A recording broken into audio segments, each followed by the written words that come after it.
that has killed 8 people.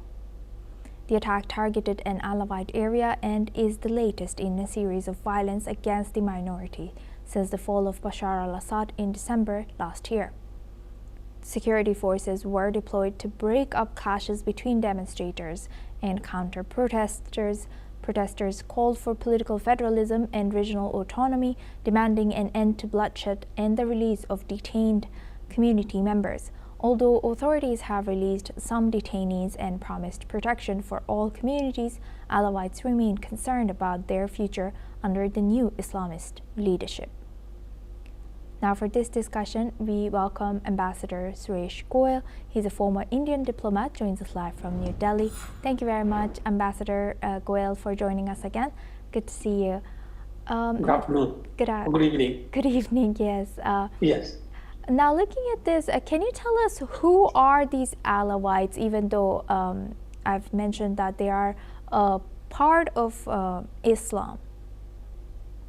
Well, it's difficult to say that they trace their entire history in a short time, but Alawites are a stream of the Muslims, owing allegiance to the descendants of Muhammad, and they are not often accepted by the Sunni Islamic, which is the earliest form of Islam, as the true Muslims, and therefore conflicts between Sunnis or the Wahhabis, which is the most fundamentalist form of Islam, and Alawites are common in many of the countries, particularly in the Middle East, like in Syria, which has a very substantial Shia population and a substantial Alawite population, owing allegiance to the descendants of Muhammad.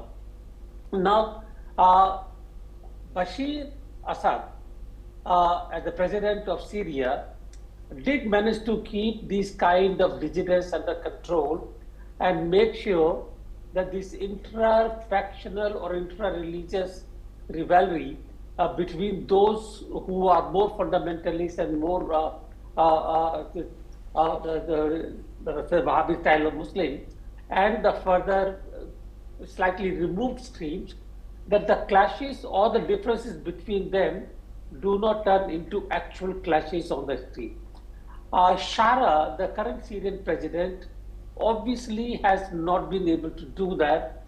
Please also remember that Shara, by terms of ideology, he actually belonged to ISIS, which has most of the members in ISIS are really the most fundamental of the Islamic ideologies. And therefore, it was to be expected that unless particular care is taken, conflict would arise between them and the other streams of Islam. Therefore, while we do not know the source of attack on the mosque of the Alawites, Alawites do feel threatened by these kind of activities because they could perhaps suspect that these attacks are being undertaken with encouragement, if not support, encouragement of the state police or the state armed police, and therefore they feel threatened. That is what I can say for the time being. Thank you for sharing that. And Ambassador Goyal, now you know Syria is of course a newly built country now that the leader has changed after the Bashar al-Assad's fall. How are they managing minority representation in their government? I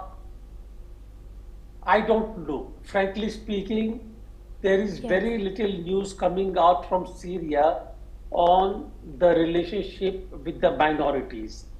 One can only speculate that if the present government does indeed belong to the ISIS ideology, then the relationship with the minorities would not be very comfortable or would be actually fraught with all kinds of differences.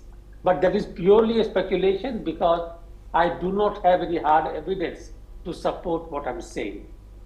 Thank you for sharing that regardless. And now just moving the focus to a more broad spectrum here. Ambassador, do you think these freshly built countries or government, what challenges do they face in making sure the political elites or the minorities are included when making a new country? Aruma, that's a very, very broad question. But immediately, what I can say is that whenever there is a new state like Syria, Syria is not a new state, but Syria has been affected by the strife for so long that both economy and the political systems are in doldrums, and therefore the immediate requirement for the government would be, number one, to bring in some kind of political and social stability in the country, which again is very hard work given the credentials of the government. And number two, to start working on the economic, not just economic, but economic and social development and growth of the country, which again requires huge amount of resources.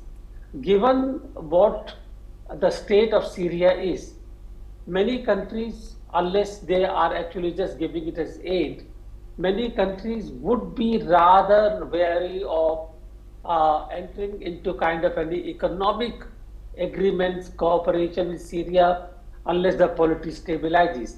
So very difficult. I expect that the USA, because particularly Shara has become the president, with the support of the USA, that USA will help Syria to prop up the current political regime. Yes, we will be eyeing that. Thank you very much, Ambassador Suresh Goyal, for sharing that insight.